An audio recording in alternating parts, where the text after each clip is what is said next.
Ako si Lorlyn Garcia Velarde, hatid sa inyo ang pinakamaiinit na balita dito sa News Force. Sa ulo ng mga balita, SILG humingi ng paumanhin sa inaresto dahil walang suot na pang-itaas. 3 kadete ng PNPA arestado at kinasuhan dahil sa inhuman form of hazing. DOH tiniyak na sapat ang supply ng gamot at walang magiging taas presyo hanggang Hunyo. Seguridad sa pagkain pinaghahandaan na ng DA sa nagbabadyang El Nino. Mga solusyon sa krisis sa langis tinatalakay sa Kongreso. Magsasaka at iba pang sektor nagprotestang ibaba ang VAT at presyo ng langis sa batasang pambansa. Pondo sa BSKE maaaring gamiting savings para sa krisis ayon kay Senator Lacson.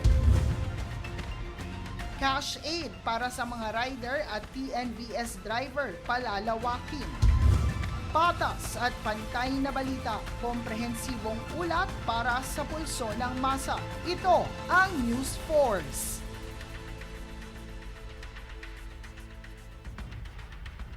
Para sa pangunahing balita, sa inilunsad na Safer Cities Initiative kamakailan, umabot sa 6,708 ang violations. 2,584 dito ang fined, 181 ang recharged, at 3,943 ang released o Karamihan di umano sa mga nahuli ay umiinom o nagsisigarilyo sa mga pampublikong lugar. Samantala, DILG Secretary John Vic Remulla humingi naman ng paumanhin sa hinuli dahil walang suot na damit habang naghahalo ng simento. Ako ba'y humingi ng paumanhin at pupuntahan ko po siya sa mga susunod na araw at sabihin ko na at ako na po ang hingi ng paumanhin. It was my fault that I did not give clearer instructions on how to do the Safer Cities Initiative. Nagkulang po ako ron. Ang gusto ko lang po, ang tanging hangarin ko ay patahimikin yung mga kalye. Ngunit dahil sa kakulangan ng aking paliwanag, ay kahit sino na lang basta walang t-shirt ay siyang dinampot. Mali po yun. Nagkamali po kami ron and I take full responsibility. I will make amends and I will make sure na mag-usap po kami para maklaro ko po to. 3 kadete ng PNPA inaresto at kinasuhan dahil sa kaugnayan sa hazing incident sa PNPA Silang Cavite noong ika-3 ng Abril. Samantala, sa ginanap na press conference kanina ng DILG, ihinayag din na may iba pang sangkot sa naturang insidente. Ang mga biktima na first-year cadets ay napabilang sa inhuman form of hazing at base sa investigasyon. Extreme torture ang dinanas ng mga ito sa hazing kung saan binuhusan ng pinaghalong liquid sosa at muriatic acid ang mga biktima kung kaya't nasunog ang kanilang likod at ilan pang bahagi ng kanilang katawan, kabilang na dito ang ilang maseselang bahagi. Kinakaharap ng mga arestado ang violation of 11053 or Anti-Hazing Act of 2018. Kailangan ko sabihin na hindi ho namin kinokondena ang ganitong klaseng behavior at sa ngayon ay nakakulong na yung 3 and awaiting formal charges. Kung makita niyo po ang kanilang mga picture ay sobrang nakakaawa po dahil makikita niyo na lapnos ang buong kalikuran nila hanggang sa puwet, hanggang umilalim pa.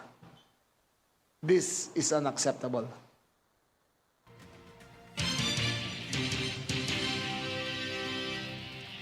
Sa ibang balita, tiniyak ng Department of Health o DOH na sapat ang supply ng gamot sa bansa at walang mangyayaring taas presyo hanggang Hunyo sa gitna ng kasalukuyang krisis sa enerhiya.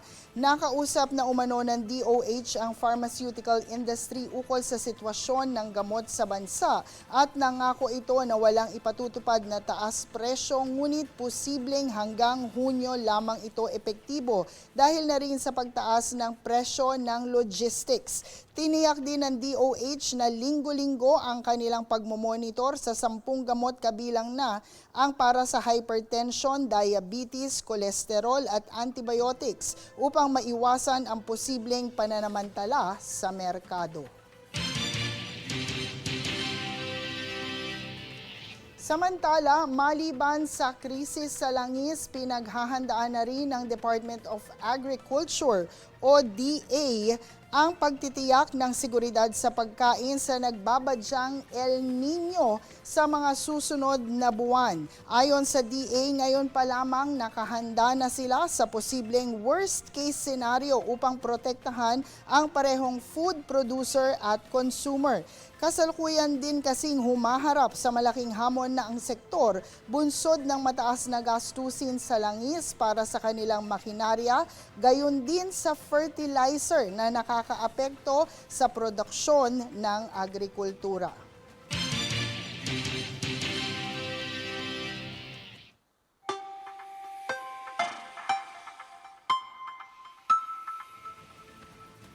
Dumako po tayo sa ating ulat panahon. Patuloy na iiral ang mainit at maalinsangang panahon sa buong bansa at inaasahang mararamdaman ang pinakamataas na heat index sa Cotabato City, napapalo sa 42 degrees Celsius.